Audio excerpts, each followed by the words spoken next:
capítulo 18, verso 1 de Primera Crónicas dice: Después de estas cosas aconteció que David derrotó a los Filistim, los humilló y les arrebató Gad y sus villas.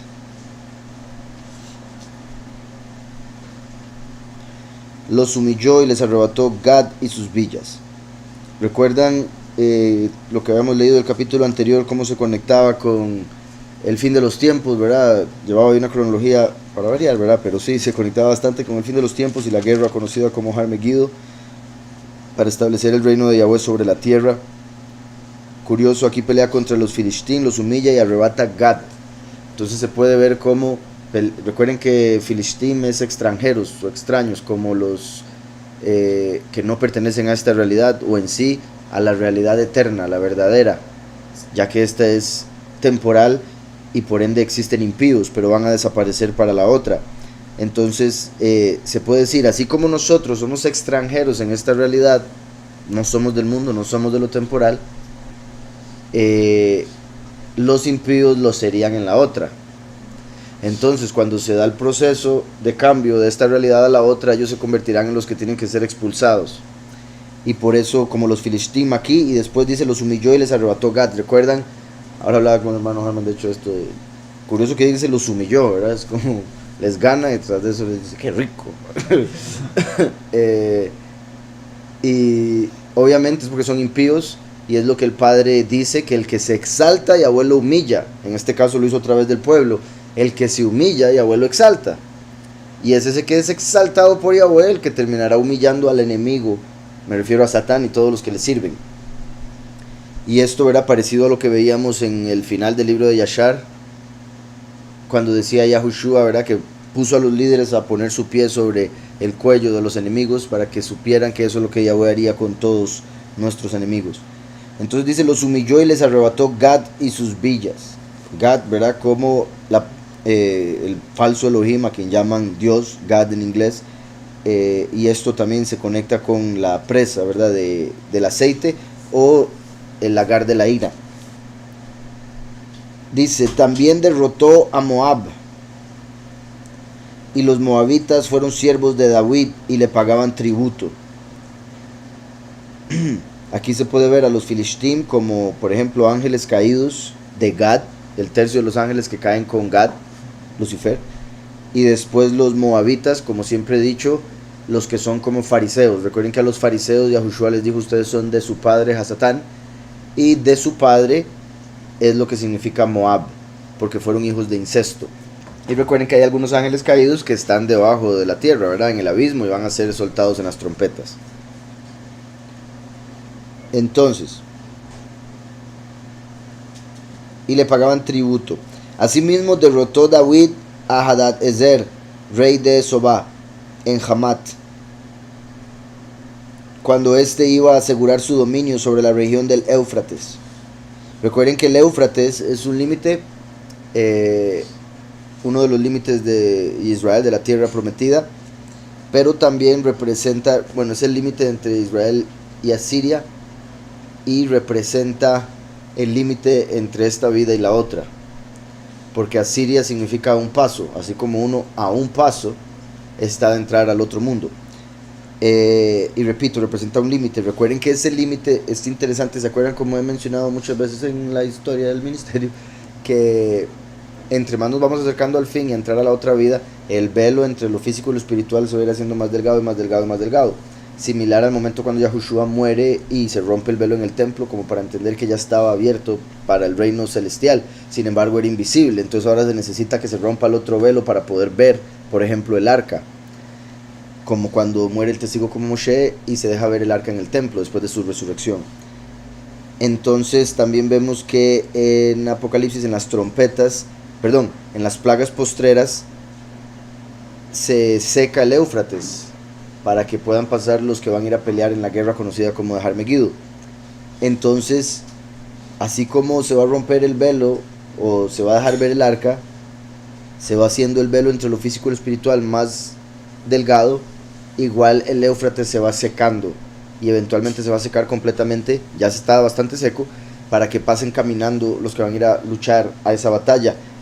Pero va a ser en ese momento cuando vamos a estar entrando a la vida eterna. Bueno, ya vamos a haber entrado los escogidos y los muchos a la vida eterna, pero vamos a estar estableciendo el reino eterno en este mundo, ya lo que vamos a tener durante el milenio, de hecho, antes de entrar ya oficialmente a la eternidad. Entonces vemos aquí que menciona el Éufrates. Asimismo derrotó David a Hadad de Ser. Hadad era un falso Elohim. Ezer significa ayuda, como aquí en Hadad ayuda. Y por ende, ¿verdad? Se puede ver, conectar con, por ejemplo, el falso profeta, que es como una ayuda para la bestia. Obviamente los impíos que son ayudados por el enemigo. Asimismo derrotó David a Hadadezer, rey de Sobá, en Hamad, cuando éste iba a asegurar su dominio sobre la región del Éufrates. David le capturó 1000 carros. Vean cómo después de decir lo del Éufrates y esa batalla dice 1000 carros, como dando a entender el milenio, ¿verdad? Porque el milenio empezando se da la guerra conocida como Harmegido. Y sigo diciendo conocida por la opinión, ¿verdad? Lo que les he mencionado de que originalmente decía Harmoed. Entonces David le capturó 1000 carros, 7000 soldados. ¿Cuál es ese milenio del que hablamos? El séptimo, o sea, hasta el año 7000. Le capturó 1000 carros, 7000 soldados de los carros y 20.000 hombres de a pie. 20.000 hombres de a pie. Recuerden que el 20 es la Kaf, como la corona, el trono, así como durante ese milenio se va a establecer el reino de Yahweh en la tierra. 20.000 hombres de a pie. Y desjarretó David los caballos de todos los carros, excepto los 100 carros que dejó. 100 carros que dejó. La letra Kuf, que representa perfección celestial, como que ahí ya se llegó a la perfección, se completó o se cumplió todo lo que tenía que cumplirse de las profecías, como dice que sucederá para la séptima trompeta, misma donde se deja ver el arca en el templo. Y empiezan las plagas postreras, donde se seca el Éufrates ya finalmente, completamente. 100 carros también, que representa el 100, el fin de los tiempos. Recuerdan que la Kuf en pictográfico es el sol en el horizonte, entonces representa el fin de los tiempos. Entonces el reino celestial en la tierra al final de los tiempos,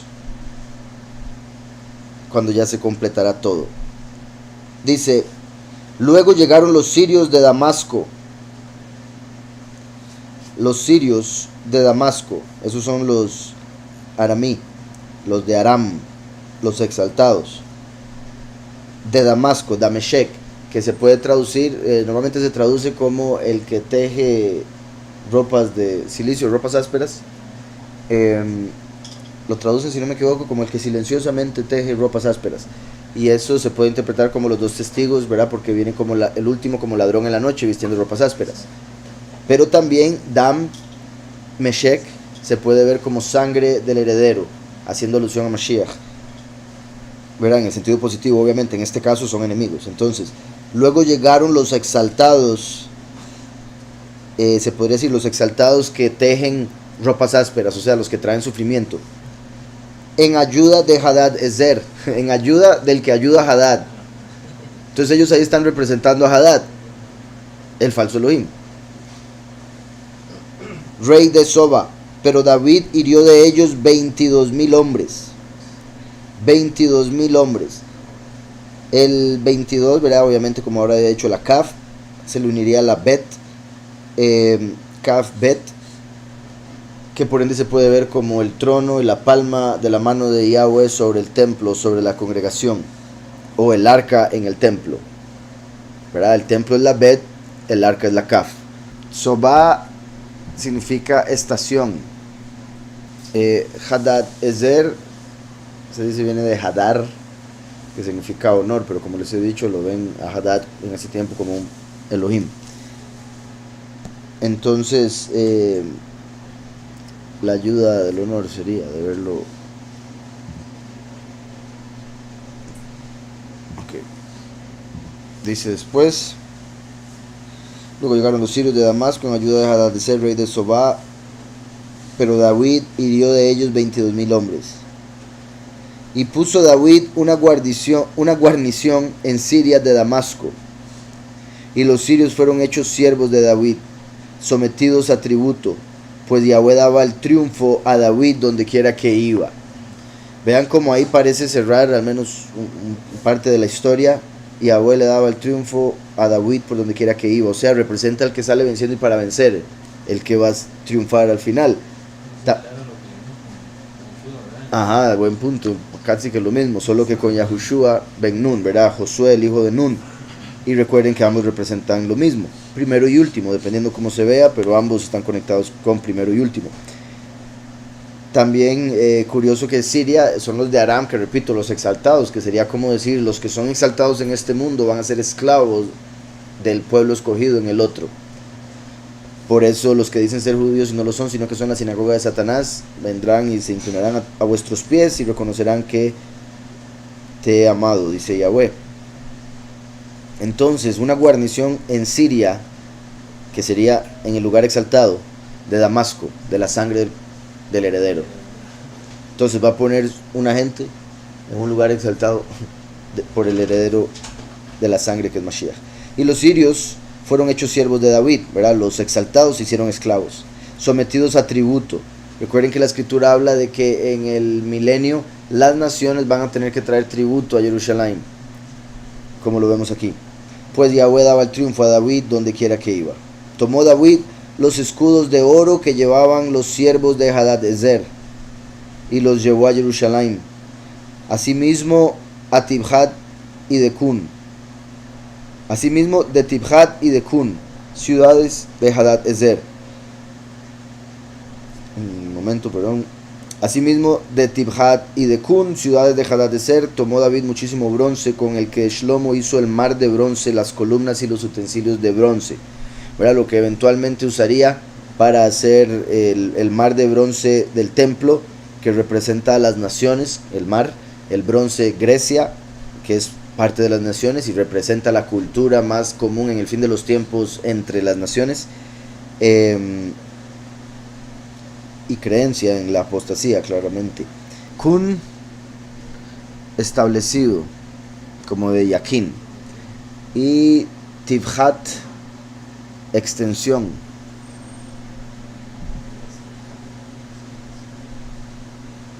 Pero viene de Tibha, que es sacrificio, carne sacrificada. Asimismo, de los sacrificios o de la carne sacrificada y de lo establecido, ciudades de Hadad-ezer, tomó David muchísimo bronce, ¿verdad? Así como las naciones van a ser sacrificadas.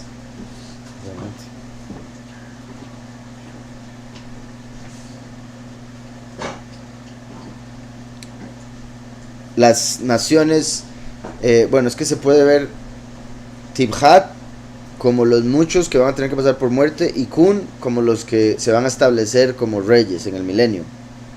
Pero también Tibhat como los capitanes y líderes del mundo de las naciones que van a ser sacrificados para que se los coman las aves de los cielos en la guerra de Har-Megiddo o Har-Moed. Y Kun, el hecho de que a través de esa guerra ya va a estar establecido el reino. ¿Estamos? Y lo que decía de las naciones se conecta con el hecho de que de ahí se llevó un montón de bronce. Vemos en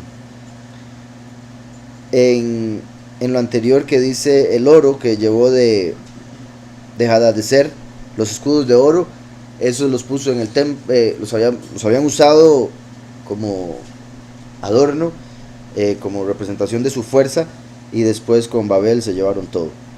Igual bronce.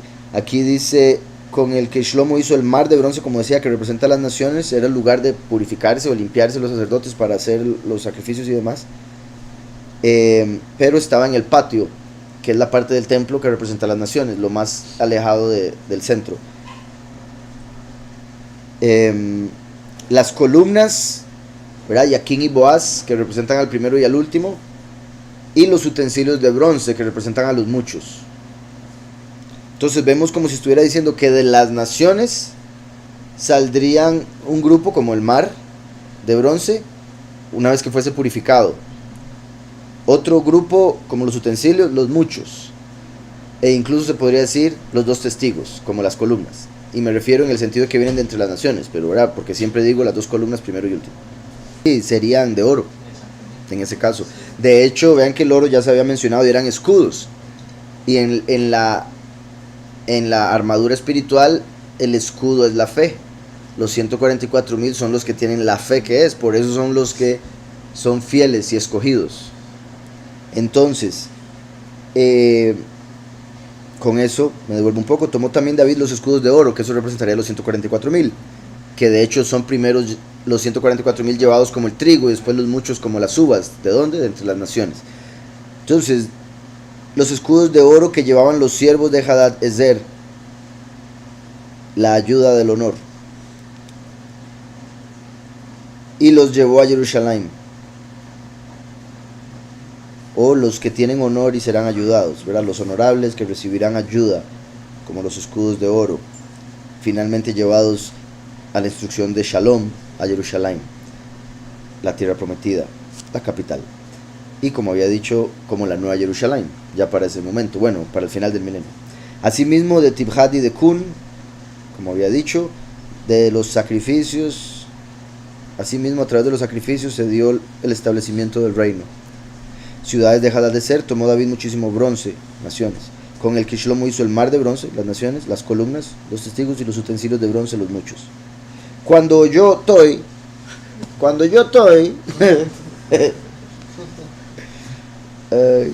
rey de Hamad, sí, aquí en inglés está Tou, y vamos a ver cómo lo escribe en hebreo. Tav, Ayin, Vav. Tou. De hecho sería Tou, porque termina en Vav. El que vaga o el errante, el error también se puede ver. Sí. Cuando yo Tou, el error, que se puede ver como el pecado mismo, entonces, el errante, rey de Hamad, que David había deshecho todo el ejército de Hadad-Ezer, rey de Zobá, envió a Adoram, su hijo, al rey David para saludarlo y bendecirlo por haber peleado contra Hadad-Ezer y haberlo vencido, ya que Tou estaba en guerra con Hadad-Ezer. Le envió también toda clase de utensilios de oro, de plata y de bronce. Vean ahora que se da otra separación de metales: oro, plata y bronce, que serían los pocos, los muchos y las naciones, los cuales el rey David dedicó a Yahweh junto a la plata y el oro que había tomado de todas las naciones de Edom, de Moab, de los hijos de Amón, de los Filistim y de Amalek. Vean cómo aparece ahí Amalek de último, que es el que Yahweh prometió que destruiría de la faz de la tierra en el final de los tiempos, y ahí está de último, como diciendo, lo completó. 4, que se indicaría también los 4 ángulos de la tierra, ¿verdad? Todas las naciones que están en los 4 ángulos de la tierra.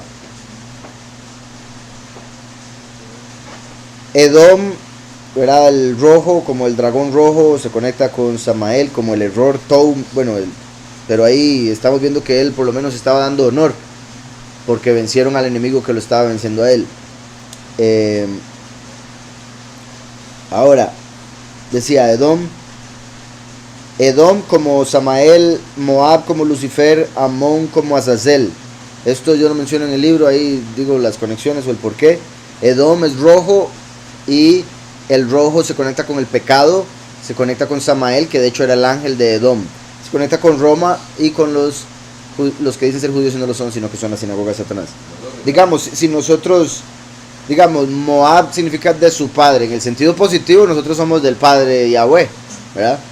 Edom entonces sería bueno, en realidad uno podría decir los muchos por el rojo, pero también Amón porque significa de su pueblo y son el pueblo. Entonces depende del contexto ahí, ¿no? Entonces, como decía, Edom, Moab, Amón, y después de los Filistim y de Amalek. Entonces hubo 5 aquí: Edom, Moab y Amón, los Filistim y de Amalek, de los extranjeros y de los que habitan en el valle, en el lugar bajo, en el lugar de muerte. Por ende ahí se puede incluir demonios, espíritus malignos. Y de hecho ahora había dicho los Filistim como ángeles caídos, ¿verdad? Porque son de otra realidad. Y ahora están los de Amalek, que son los del lugar bajo. espíritus malignos y demonios. Entonces ya habríamos tomado todo, de todas las realidades y entidades. Dice, además de esto, Abishai, hijo de Sarbia, destrozó en el valle de la sal a 18,000 edomitas. Salados. En el valle de la sal a 18,000 edomitas. Puso una guarnición en Edom, y todos los edomitas fueron siervos de David, pues Yahweh daba el triunfo a David por donde quiera que iba. Nuevamente. Entonces vean cómo esto va representando la conquista de toda la tierra en el final de los tiempos, como lo vemos también profetizado en Daniel 2, la piedra que se desprende del monte sin que la corte mano humana y destruye la estatua que vio Nabucodonosor, golpeándola en los pies, y se desmenuza todo y se vuelve un monte que llena toda la tierra y que nunca es quitado, el reino de Yahweh. 14. Reinó David sobre todo Israel y juzgaba con justicia a todo su pueblo.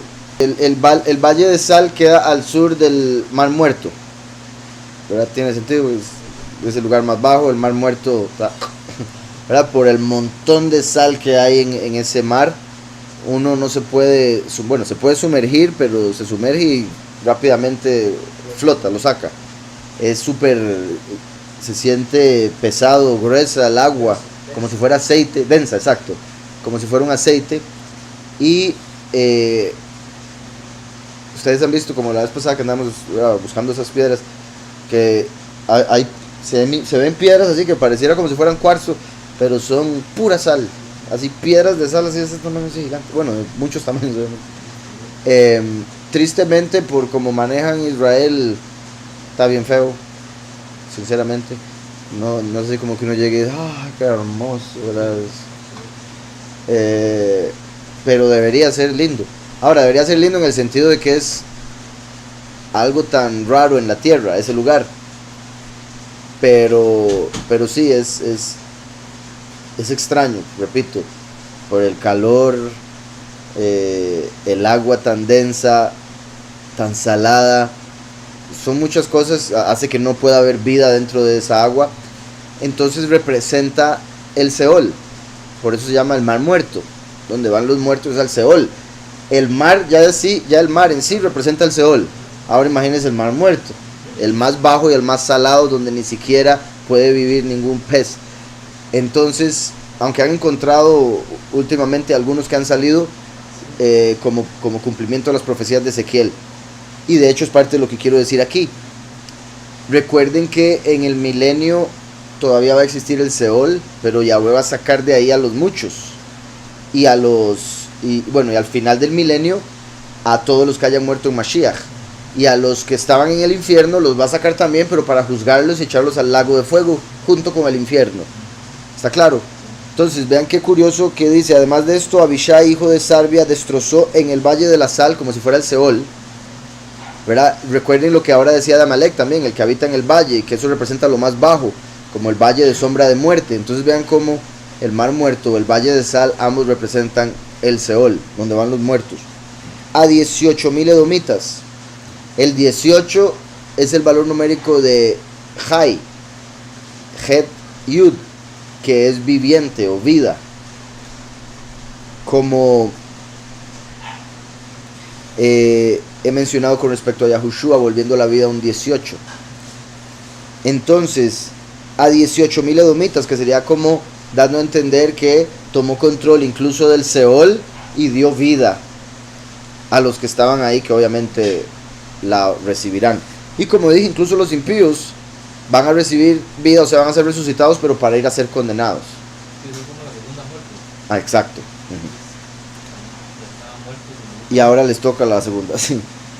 Además de esto, Abishai, hijo de Sarbia, destrozó en el valle de la sala 18,000 edomitas, puso una guarnición en Edom, y todos los edomitas fueron siervos de David, pues Yahweh daba el triunfo a David donde quiera que iba. Reinó David sobre todo Israel y juzgaba con justicia a todo su pueblo. Recuerden que al último se le va a llamar Yahweh Sidkeinu, Yahweh justicia nuestra, que va a ser el mismo nombre que se le va a dar a la nueva Jerusalén, o título. Igual que Jerusalén era llamada la ciudad de David, llevaba el nombre de David. Así como David dice aquí, juzgaba con justicia a todo su pueblo. Él representa a Yahweh Sidkeinu. Por eso Yahweh iba con él donde quiera que iba. Dice, Joab, hijo de Sarbia, era general del ejército, y Yahusafat, hijo de Ahilud, canciller. Vean cómo ahí aparece el nombre Yahusafat, que hace alusión al día del juicio. Yahweh juzga, significa Yahusafat. Yahweh ha juzgado, de hecho, ya en pasado. Sadoc, hijo de Ahitob, la justicia, hijo de mi hermano es bueno. La justicia de mi hermano es buena, ¿verdad? Que sería como Yahushua hablando del último que trae justicia y es el bueno, puesto que Yahushua es la vida. Y Abimelech, hijo de Abiatar, mi padre es el rey, mi padre es honorable. Y Abimelech, hijo de Abiatar, eran Kohanim. Y Sapsa, secretario. Benayahu, hijo de Yoyada o Yahuyada, estaba sobre los cereteos y peleteos, y los hijos de David eran los principales ayudantes del rey. Los hijos de David eran los principales ayudantes del rey, como los 144,000 van a ser los principales ayudantes de Yahweh y del rey. También hay Benayá, significa lo que Yahweh construyó, a quien Yahweh construyó, como diciendo los 144,000 que son el templo, los hijos de David. Yahuyada, a quien Yahweh conoce. Los hijos de Yahweh son a quienes Yahweh construye, puesto que Yahweh los conoce.